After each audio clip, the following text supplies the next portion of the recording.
So in this video, we're going to look at using integration when we have a variable acceleration. So in example 1, we're told that the velocity of a particle, which is moving in a straight line, is given by v equals 3t squared minus 1, where t is greater than or equal to 0. And we're given that the initial displacement is 5 meters. And we're asked to find an expression for displacement in terms of time. Okay? So from a previous video on maximum and minima, we learned that velocity is a measure of the distance in displacement divided by the difference in time.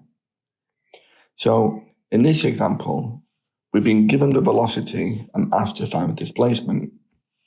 So to work out displacement from this, we need to take the integral of both sides with respect to t. What you'll see that happens is that this dt and this dt will cancel, and this integral and derivative will also cancel. So we're left with the displacement. So we'll just write this down, that displacement is equal to the integral of v with respect to t. And we've been given in this function here that velocity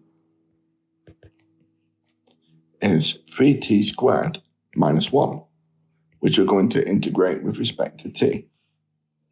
So when we integrate this, the displacement will be, we can have 3t to the power of 3, we'll divide by the new power, minus t, and then we'll plus our constant term. And we can tidy this up as displacement is t cubed minus t plus c. And we're told here that the initial displacement is 5 meters. So this means that when t equals 0, that's the initial bit, s will equal 5, and that's this bit. And we can use these two values of t and s to work out our constant term. So 5 will equal 0 cubed minus 0 plus c. So therefore, c will equal 5. So the expression for s in terms of t, s is equal to t cubed minus t plus 5. And that's our displacement function. So now we can use this to work out the displacement when t equals 2. So we'll substitute t equals 2 into s. So s will be 2 cubed minus 2 plus 5. 8 minus 2 is 6 plus 5. The displacement will be 11 meters. Okay? Let's move on to question 2.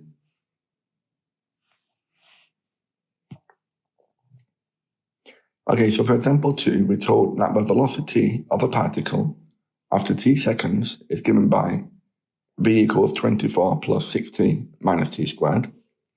And we've been asked to work out an expression in terms of t for the displacement of a particle, given that the initial displacement is 0. So now we know that displacement is the integral of velocity with respect to t. We'll substitute this expression for our velocity. So s will be the integral of 24 plus 6t minus t squared.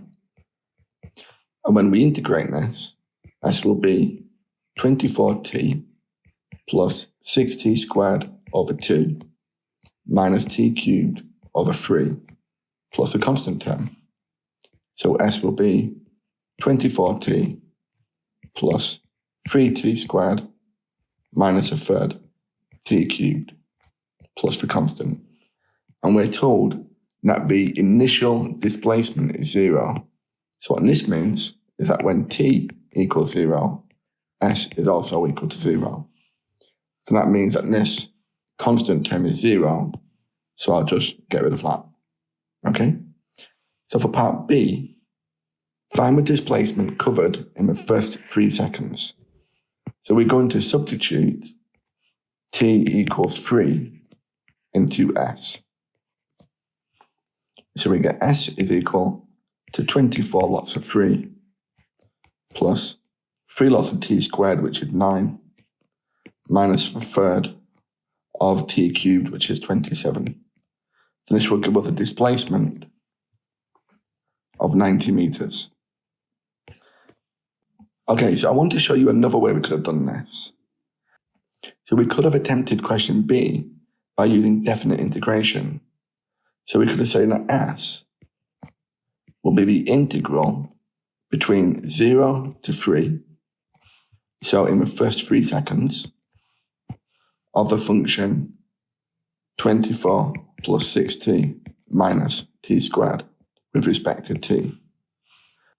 We know the integral of this is given here, so we could say 24t plus 3t squared minus a third t cubed between the limits of 0 and 3.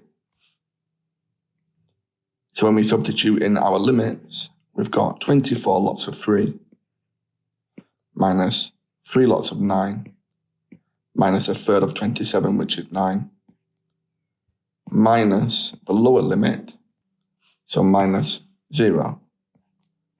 And this is exactly what we had here. So you could have worked it out by using the formula for displacement or by integrating the velocity between the upper and lower limit. Okay, let's move on to question 3. Okay, so in question 3, we're told that during braking, the speed of a bike is modeled by v equals 60 minus 2t squared until it comes to rest. How long does the car take to stop? And how far does the car travel while braking? So do you want to try this question yourself? You can pause the video, and when you come back, we'll go through the worked solution. Okay, so welcome back if you had a go. So for question A, how long does the car take to stop? Well, when the car has stopped, the velocity is 0.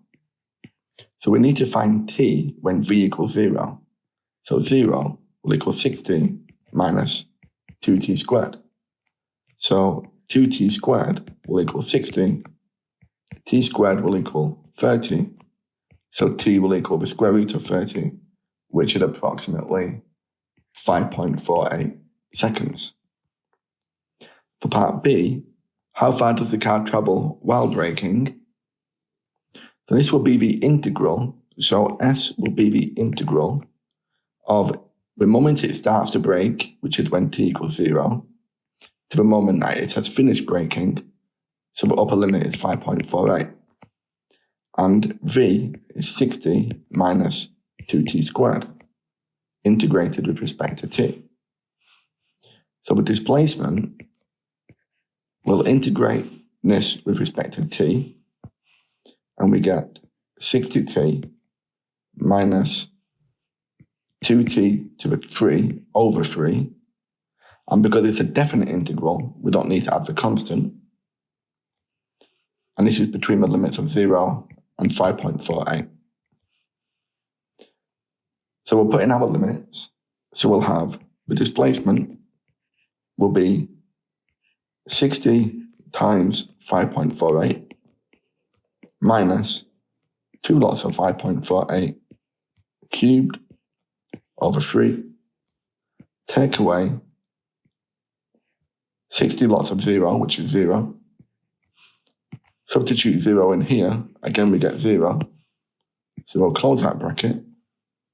We'll work this bit out on our calculators, and we get the displacement is approximately 219.1 meters to 1 decimal place.